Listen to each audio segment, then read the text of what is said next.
ಇನ್ನು ಸಿಕ್ಸರ್ ಸಿನಿಮಾದಲ್ಲಿ ಅದ್ಭುತವಾದಂಥ ಅಭಿನಯ ಮಾಡಿ ಆಗಿನ ಸಮಯದಲ್ಲೇ 100 ದಿನಗಳ ಈ ಸಿನಿಮಾ ಶತದಿನೋತ್ಸವ ಓಡಿತ್ತಾದರೂ ಈ ನಾಯಕ ನಟಿ ಮತ್ತೆಲ್ಲೂ ಕೂಡ ಕಾಣಸಿಗಲಿಲ್ಲ. ಸದ್ಯ ನಾಯಕ ನಟಿಗೆ ಈಗ ಆಗಿರೋದು ಏನು, ಈ ನಿಲುವಾಯಿ ನಾಯಕ ನಟಿ ಇದ್ರ ಬಗ್ಗೆ ಸಂಪೂರ್ಣ ಮಾಹಿತಿ ನಮಗೆ ಕೊಡ್ತೀನಿ. ಅದಕ್ಕೆ ಮುನ್ನ ಚಾನಲ್ ಕೂಡ ಸಬ್ಸ್ಕ್ರೈಬ್ ಮಾಡಿ.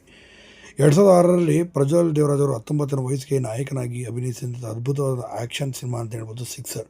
ಏನಿದ್ರೆ ಕ್ರಿಕೆಟರ್ ಆಗಿ ಕೂಡ ಇವರು ಕಾಣಿಸ್ಕೊಳ್ತಾರೆ. ಹಾಗೆ ಈ ಸಿನಿಮಾ ಸೂಪರ್ ಡೂಪರ್ ಹಿಟ್ ಕೂಡ ಕಾಣುತ್ತೆ ಆ ಸಂದರ್ಭದಲ್ಲಿ. ಇನ್ನೇ ಈ ಸಿನಿಮಾದಲ್ಲಿ ನಾಯಕಿಯಾಗಿ ಅಭಿನಯಿಸಿದಂಥ ದೇವಕಿ ಅವರು ಇನ್ನಿಲ್ಲ ಅಂತ ಹೇಳಲಾಗುತ್ತೆ. ಯಾಕೆಂತಂದರೆ 2006 ಈ ಸಿನಿಮಾ ಬಂದ ನಂತರ ಮತ್ತಿನ್ನೊಂದು ಸಿನಿಮಾ ಮಾಡಲಿಲ್ಲ. ಇವರ ನಿಜವಾದ ಹೆಸರೇ ದೇವಕಿ ಅಂತ. ಇನ್ನು 2008ರಲ್ಲಿ ಇವರು ಲಂಡನ್ಗೆ ಕೂಡ ಮದುವೆ ಆಗ್ತಾರೆ. ಒಬ್ಬ ಟೆಕ್ಕಿನ ಮದುವೆಯಾಗಿ ಅಲ್ಲಿ ಕೂಡ ಹೋಗ್ತಾರೆ. ಇನ್ನು ಸದ್ಯ ಇಲ್ಲಿಗೆ ಹೋದ ನಂತರ ಇವರು ಎಲ್ಲೂ ಕೂಡ ಕಾಣಿಸಲಿಲ್ಲ. ಇಂದಿಗೂ ಕೂಡ ನೀವು ಗೂಗಲ್ನಲ್ಲೂ ಕೂಡ ಮಾಡಿ ನೋಡಿ, ದೇವಕಿ ಅವರ ಬಗ್ಗೆ ಒಂದು ಸಣ್ಣ ಇನ್ಫಾರ್ಮೇಷನ್ ಕೂಡ ಇಂದಿಗೂ ಸಹ ಇಲ್ಲ ಅಂತಲೇ ಹೇಳ್ಬೋದು.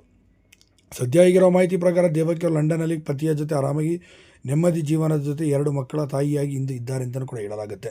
ಸದ್ಯ ದೇವಕಿಯವರು ಮಾಡಿದ ಒಂದೇ ಸಿನಿಮಾ ಆದರೂ ಕೂಡ ಅದು ಸೂಪರ್ ಡೂಪರ್ ಹಿಟ್ ಕೂಡ ಆಯಿತು. ಇದಾದ ನಂತರ ಯಾವ ಸಿನಿಮಾದಲ್ಲೂ ಕಾಣಿಸಿಗಲಿಲ್ಲ. ಇದೊಂದು ಇವತ್ತಿಗೆ ಇತಿಹಾಸ ಆಯಿತು ಅಂತಲೇ ಹೇಳ್ಬೋದು. ಆಗ ನೀವೇನಂತ ಇದ್ರ ಬಗ್ಗೆ ದಯವಿಟ್ಟು ಕಮೆಂಟ್ ಮಾಡಿ ತಿಳಿಸಿ. ಧನ್ಯವಾದ.